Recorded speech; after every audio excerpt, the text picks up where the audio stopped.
Welcome in, everybody. I am sharing my screen and we are, I believe, good to go. Hi, everybody. My name is Boy, and I'm super excited to be talking about intent to impact. We'll be talking about how you can translate your ERG ambition into measurable success and drive meaningful change within your organizations and ultimately the world. We are going to cover a lot in our conversation today, so here's how it's going to flow. First, I want to level set on the purpose of ERGs. Then we're going to discuss the current challenges that ERGs are facing. Then we're going to talk about the importance of data to mission-oriented ERGs. Then we'll talk about how to create clear goals and some sample metrics that you can use to create impactful, successful ERGs. Then we'll talk about how you can use that data to tell the story of impact. And then lastly, how to advocate for more ERG resources because of all this wonderful impact that you are driving. But before we get into that, I want to take a moment to introduce myself. My name is Waboy Getheru, and I am a senior DEIB business partner at Attentive.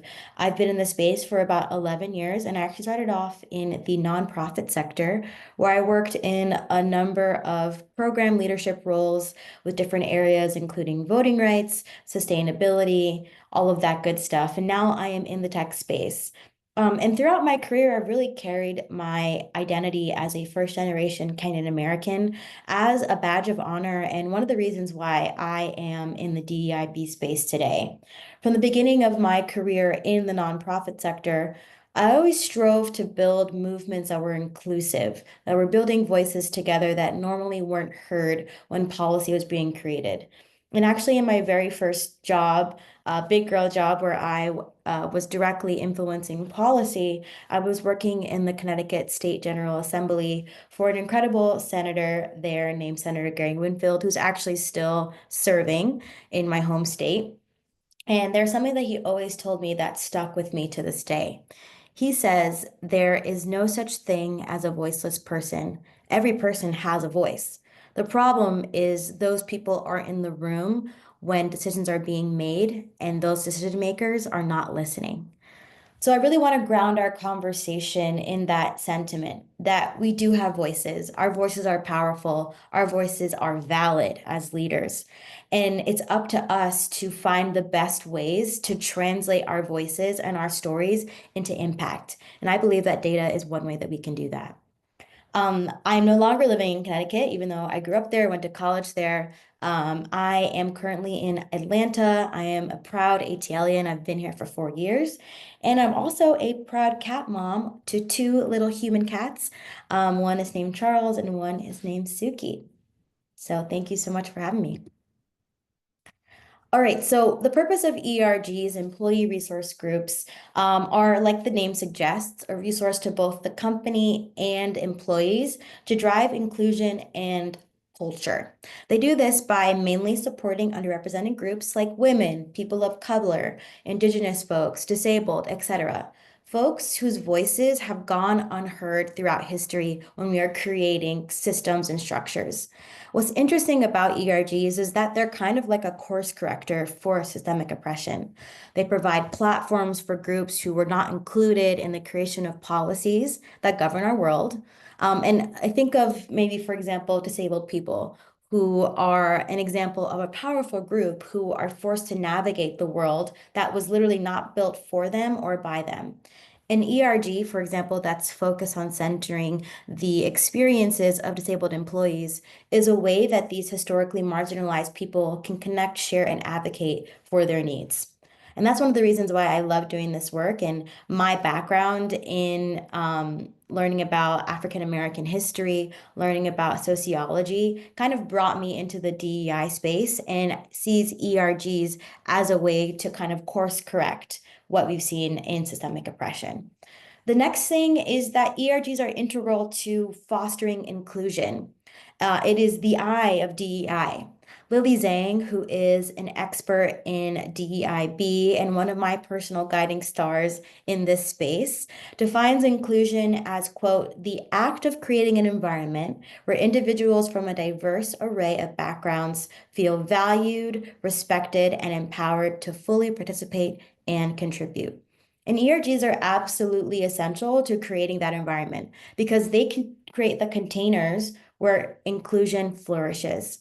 Every time I meet with employees and ERG leaders, I hear something along the lines of ERGs. Joining this ERG was the first time I felt like I could be myself in this company, or the first place where I felt like I belonged, or the first community that I joined. And in a remote first world, which we're seeing, especially a global remote first world, ERGs are extremely powerful and more powerful than ever in creating that inclusion and driving belonging as a lasting impact. Lastly, I am a strong believer that one of the purpose of ERGs and ERG leaders specifically is to create culture carriers, meaning these are internal influencers within a company that create, shape, and drive culture. Culture is the thing that helps you keep at a company. It keeps you there. It keeps you engaged, keeps you excited. It keeps you connected to the mission. Culture is the stuff in between the works that shapes attitudes, behaviors, values, and brings people together towards a common goal. There is no one who I believe is more equipped at driving culture than ERG leaders. They're uniquely invested in creating organizations where everybody thrives. And if they don't have culture, you don't have a thriving organization. So, we have talked about the purpose of ERGs: create those safe spaces, foster inclusion, drive belonging, and carry culture. So, why is that purpose sometimes lost in translation to leadership specifically? One, those intentions are not often tied to measurable impact, which is what we're talking about here today. Two, that impact that we're not often able to measure isn't told succinctly with data. And it can be difficult for a business to justify ERG budget and employee time without having that actionable data and metrics to back up its success. Three, ERGs are often forced to work outside of the organization's goals due to lack of alignment, leading to disjointment and overall lack of clarity on the larger purpose of these groups to business needs. And then lastly, there can be inconsistent engagement and participation of employees in ERG programming. And I'm sure all of us can think of maybe the summer of 2020 when ERG sentiment and maybe DEI support was at an all-time high. We know that things in history, things in pop culture drive engagement and consistency.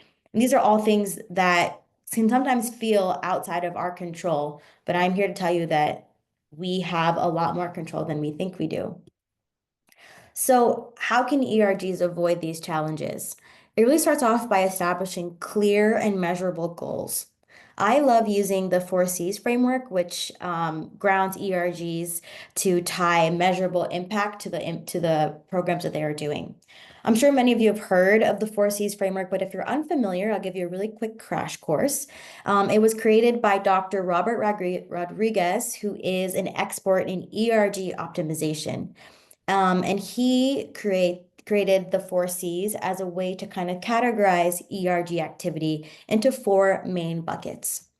One, culture. So things that are really focused on educating and sharing various cultural practices and norms of a particular group. This can look like, your cultural celebrations. Right now, we are in Hispanic Heritage Month. It could look like an advocacy campaign. It can look like bringing people together to cook a dish from a specific region or culture. The next C is community. These are social initiatives that can drive belonging. So these are things like volunteer events, fundraisers. All of these things are opportunities to bring people together towards a particular community. And that act of bringing people together drives belonging and also does good for the community of that underrepresented, marginalized group. The next C is career. This is all about promoting professional development through DEI. Some examples include networking events, a mentorship program, a referral program. These are all excellent examples of how ERGs can drive the career pillar of the 4Cs. And then the last C is commerce. So driving business outcomes through ERGs that are aligned to our DEI goals.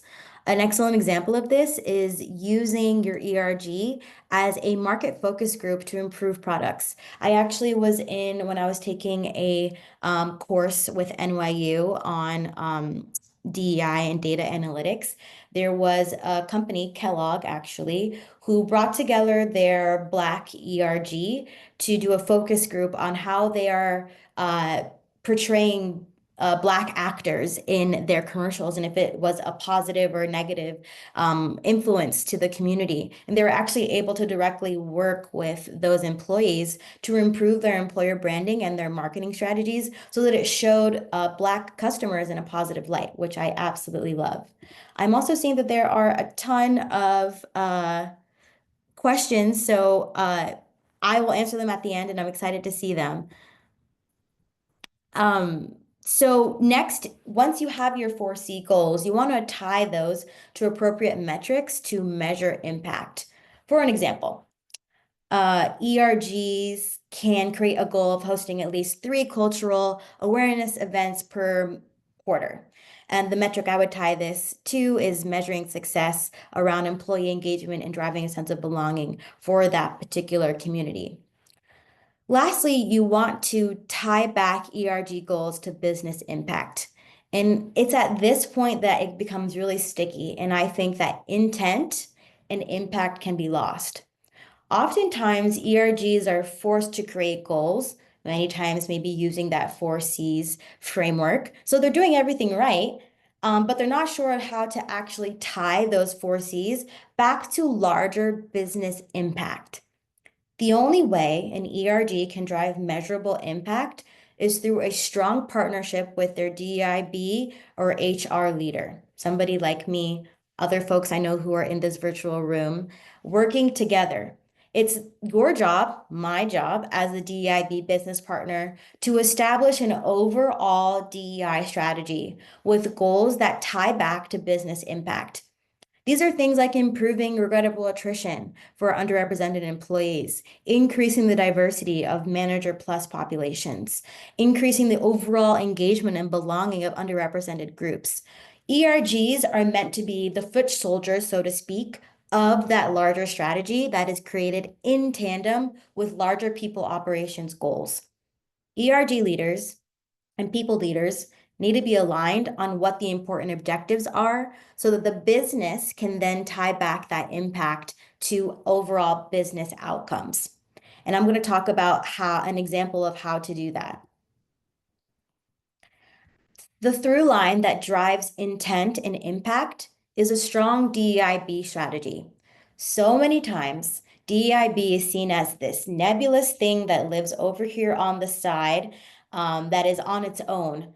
And when it comes to crafting a people operations strategic plan, it really needs to be an important dimension and cross-section that's fully integrated into planning. So instead of thinking of DEI as this other thing that we're doing on the side, instead it's another way that we are tackling the obstacles that we see as important to business success.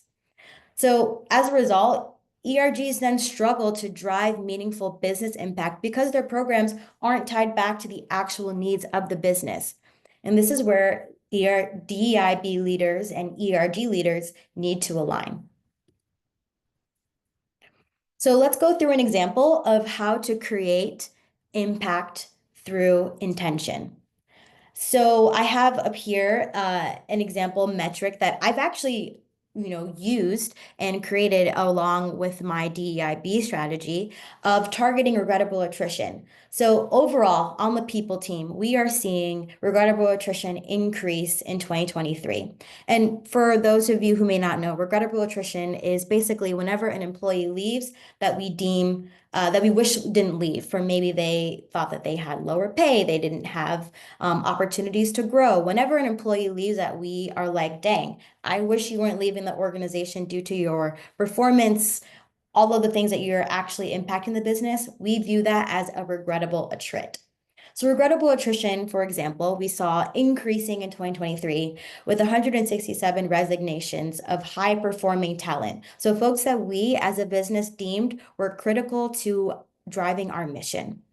And 62% of those recognitions were from underrepresented talent, meaning they were women, people of color, disabled, indigenous, LGBTQ plus.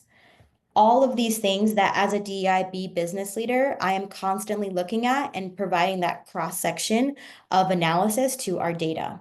So we come together as a people operations team and we say we need to decrease regrettable attrition by 15% in the next year.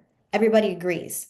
Me as a DEI business leader says, and the way that I want to contribute to that goal is by specifically looking at the underrepresented attrits and decreasing them by 30% overall. Then me as a DEIB business leader goes to my ERGs and I say, we're seeing attrition really be very high in underrepresented groups. Folks like you, the folks in the room that are creating spaces for other people that are leaving the organization. How do you think we can come together to help tackle this problem? So there's a couple of ways that you can do that. I am of the mindset that ERG leaders are really incredible foot soldiers and grassroots organizers, so to speak, to bring me back to my organizing days, to help you understand what's going on the ground. Because it's very easy, especially the higher you come in your career, the less likely you are to understand what the on-the-ground sentiment is. So as a DEIB business leader, I go to my ERGs and I say, what do you think is happening within your particular population that is driving folks to leave, and what can we do to fix it? So an example of something that I've come up with ERG leaders is to plan to host roundtable discussions with high-performing underrepresented talent to better understand and target their needs to then positively attribute to the solution of decreasing attrition. So there's a bunch of different ways that ERGs can get involved. This is just one example of hosting a roundtable, but it's this line of thinking that is strategically driven, that is high up and funneled down to ERGs as the drivers of that strategy that leads to impact. The lines of communication between the DEIB business leaders and ERG leaders needs to be extremely clear, with the DEIB business leader having a very clear understanding of the ways in which DEI are factoring into important metrics that are driving overall people operation strategy. From there, the DEIB business leader needs to communicate with leadership within the people operations team of the ways in which DEI is a factor, a cross-section of this issue. And then they will go to ERG leaders to talk about possible solutions through programming under the 4Cs that will positively attribute to solutions. So here are a couple of examples of metrics that are strategically driven that ERG leaders can then use to create their programming.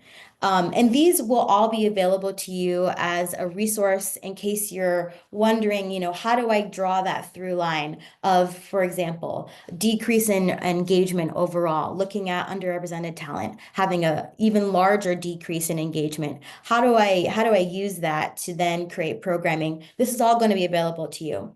But I won't go through all of these examples right now because I know that you all have the opportunity to look at that later.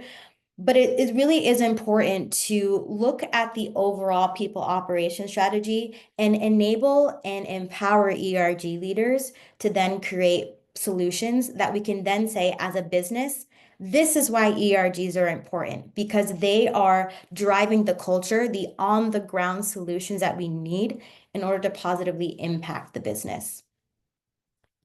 I want to walk through an example of a way in which I was able to advocate for more resources to be as a result of using data that then helped my ERG leaders in a lot of ways. So I was previously working at an organization called Sales Loft. It is a sales engagement platform. And I had the kind of honor and privilege of building up the DEI strategy and work from the ground up. And one of the first things I identified with my manager, our chief people officer at the time, was that I need to create a DEIB strategy and then use that and empower my ERG leaders to create programming that supports that strategy. That's the only way all of this is going to work. That's the only way that all of these programs are actually going to make sense and also make the ERG leaders feel like they're making a positive impact on the business. So what I did was create this plan in alignment with our larger people operations plan. And then I actually was able to go to my CPO and say, I need 2 days in person with my ERG leaders to disseminate this plan and give them an intentional pause time to create goals that are aligned with this overall DIB strategy. And she was able to immediately see why that was important and was able to advocate for me to have additional budget to fly all of my leaders, mind you, leaders from the UK, from Mexico, from all different places to come to Atlanta for a 2-day in-person enablement session where I was actually able to bring in Dumebi, who is one of the founders of Chezi, the CMO, to give a presentation on best practices of the 4 Cs, and we were able to come out with a comprehensive plan on how all of the ERG leaders and their programs and groups were building up and supporting our larger DEI strategy.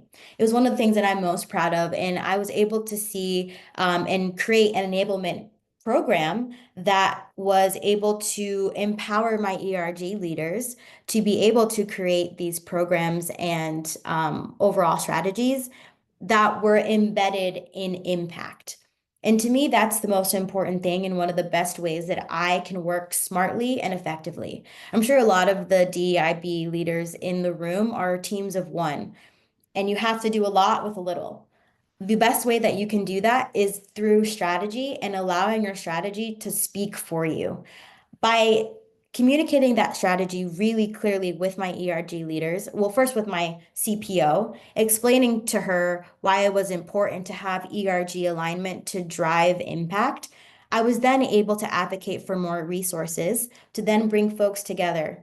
And from there, I was able to multiply my efforts tenfold and was able to see all of the positive ways that the ERG programming that we came up with during those 2 days was then tied back to goals. So I'll open up the floor now to Q&A, but I want to leave you with a little sentiment to remind you that inclusion needs data-driven strategy to drive impact. Remembering back to Senator Gary Winfield of Connecticut in New Haven, who always reminded me that there is no such thing as a voiceless person. Every person has a voice. Remember that your voice matters as DEIB business leaders, as ERG leaders, as culture carriers, and it is your responsibility and also your opportunity to use data to drive that voice to drive impact. All right, with that, I will open up the floor to questions. I know that I've had quite a few come through. Let's see. I'll stop sharing now. Okay. What questions do we have for me? Somebody asked the name of the book. Was that the book from Dr. Rodriguez? I don't remember the name of his book, unfortunately, at the top of my head.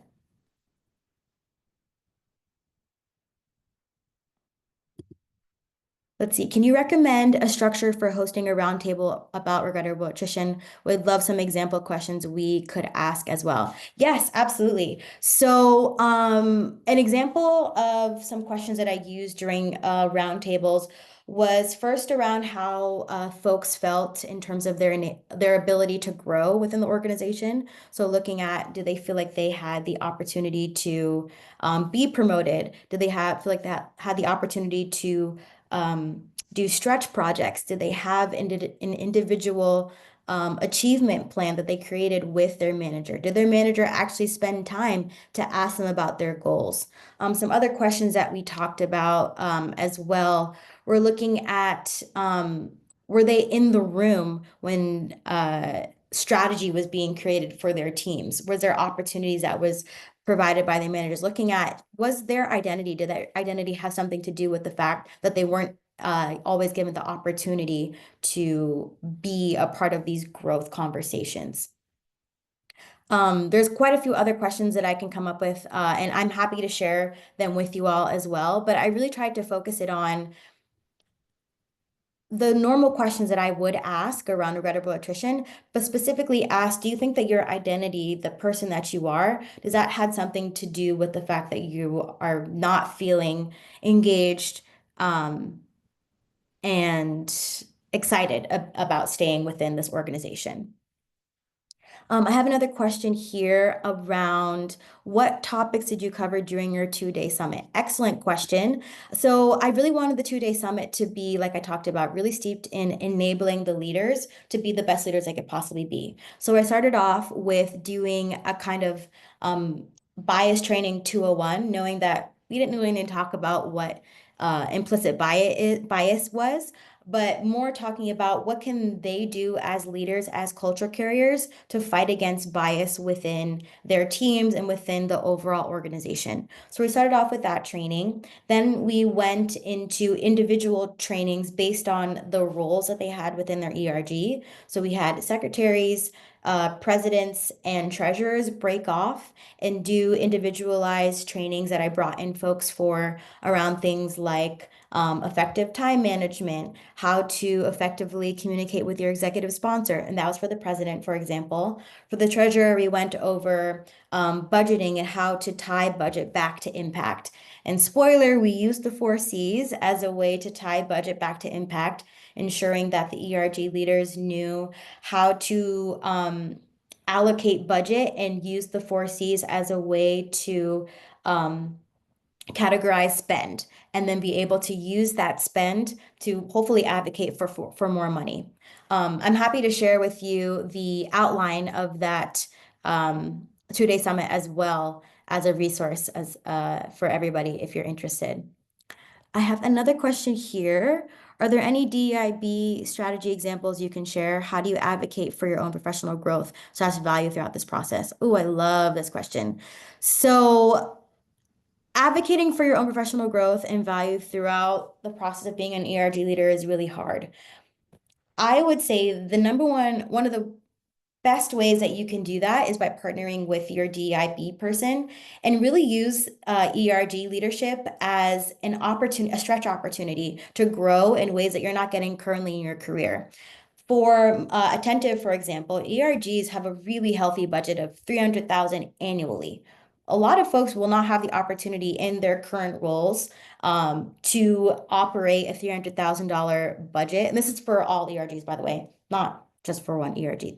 But a lot of folks will not have the opportunity to operate a $20,000 budget otherwise. So and really thinking about ERG leadership as a way to grow your own individual professional growth through putting together programs,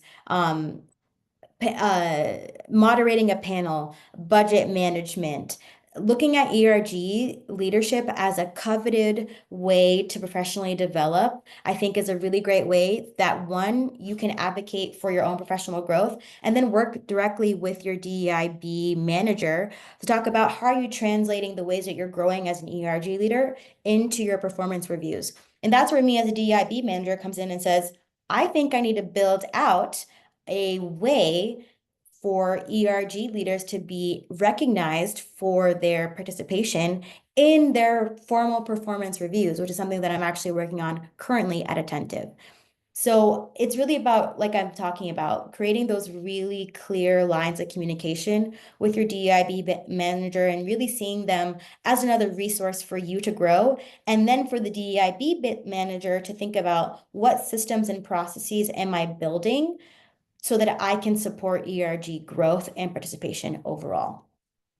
Can you remind us what the 4 Cs stand for again? Yes, they stand for community, culture, career, and commerce. Someone says, we distribute agency-wide surveys to employees that incorporate questions related to DEI. What types of questions do you think are most effective for measuring impact? Ooh, I love this. So some of my favorite questions are really focused around belonging. So I have a sense of belonging at within this organization. Something like that is super simple because once I'm able to look at the ways that different people are able to are answering that question based off of their demographic information, I'm able to say, ooh, my Black employees are feeling a particular low sense of belonging here. Let me go to my Black ERG leaders and maybe do a roundtable discussion about why that might be. Or maybe I need to really boost up the amount of community-centered events that this ERG is doing. Some other questions that I really love are, I feel an equal opportunity to succeed at this company. Again, another one of those questions that once you add that cross section of DEI, I'm seeing, okay, my women within, for example, a male dominated field like sales, they're feeling like they don't have an opportunity to succeed. Then me, I can go to my L&D person and say, why don't we put together a women in sales leadership program where we are focused on empowering leadership within women, within an organization and a field that is male dominated. It's these simple questions. It's really about taking the time to add that cross section of DEI that actually gets you to the answer. So to me, it's less about the wording of a question. It's more about the intentionality and the ability to analyze answers based off of demographic information that actually leads you to the most actionable steps. I have another question here about how do you address low engagement in specific ERGs when the data doesn't show impact to the business or employee growth? Yes, this is a tough one. How do you address low engagement? I think engagement can be indicative of a lot of things. I often think that low engagement is a larger symptom of a cultural problem. And I think it really comes back to the way that the business is responding to that population that is feeling low engaged. So, for example, I have a group, let's say our LGBTQ plus group, and they're seeing a consistent low engagement in participation in their programming. I would then want to pull who are my openly LGBTQ plus employees and see what does their workload look like? Who are their managers? What types of teams are they on? And really try to pinpoint what the problem is. Is it more of something that's happening within just one team? If it's more of something that's happening within a specific manager, is it something that I'm seeing distributed across the board? And then that gives me the opportunity to then be able to better diagnose what I think the problem is. If I think it's something that is happening broadly, then that means that I need to talk to my CPO about the fact that I think that my queer employees are feeling particularly unengaged. I think this is an opportunity for you to lean in and to specifically create an open dialogue about why that might be. The simple act of a leader kind of reaching down, so to speak, and creating an open space for folks to share how they feel is an easy way to drive trust, to drive belonging, and also show that the company has a vested interest in the growth of their employees. And that's what my job is. And as a CPO, it's their job to listen to that feedback. And if they are employing me as a DEI leader, to hear that that is an important issue that they're not currently seeing. That's not their area of expertise. Okay, any other questions here for me? All right, I have a lot of homework, so I need to share the resources around um, the framework for the 2-day in-person summit, which I'm happy to do. And then there was one other thing that I was meant to share. What was the other resource?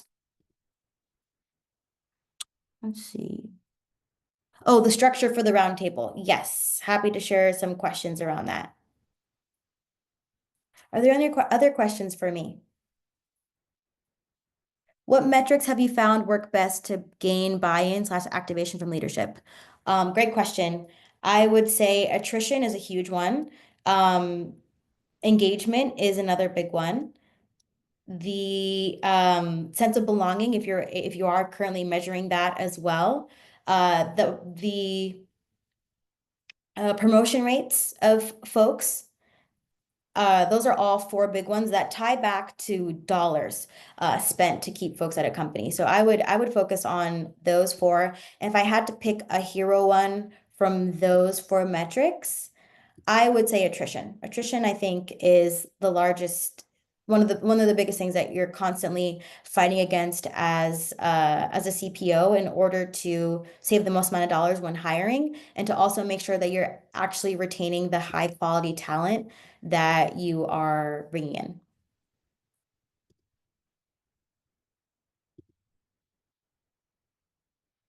How do you select and train executive sponsors for ERGs? Ooh, that is a spicy question.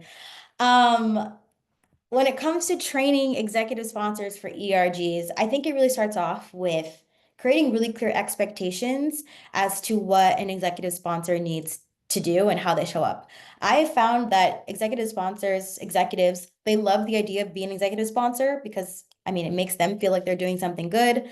But when it comes to the day-to-day of actually supporting the ERG, they have no idea what the heck they're doing. That's where my job comes in to really create those clear boundaries, and I think an executive sponsor has the opportunity to do, I think, three main things. One is to be an active champion of the ERG publicly. So that's sending an email about an upcoming event, um, writing a Slack message, whatever. Those types of public championship are really important. The second thing is to use their executive voice within spaces, within rooms that are creating policy changes that are directly reflective of the ERG that they're supporting. So an executive sponsor can say, hey, my ERG really needs 5,000 more dollars to drive engagement for Black employees. And I think it's really important. I want to use 5,000 of my executive budget to support them.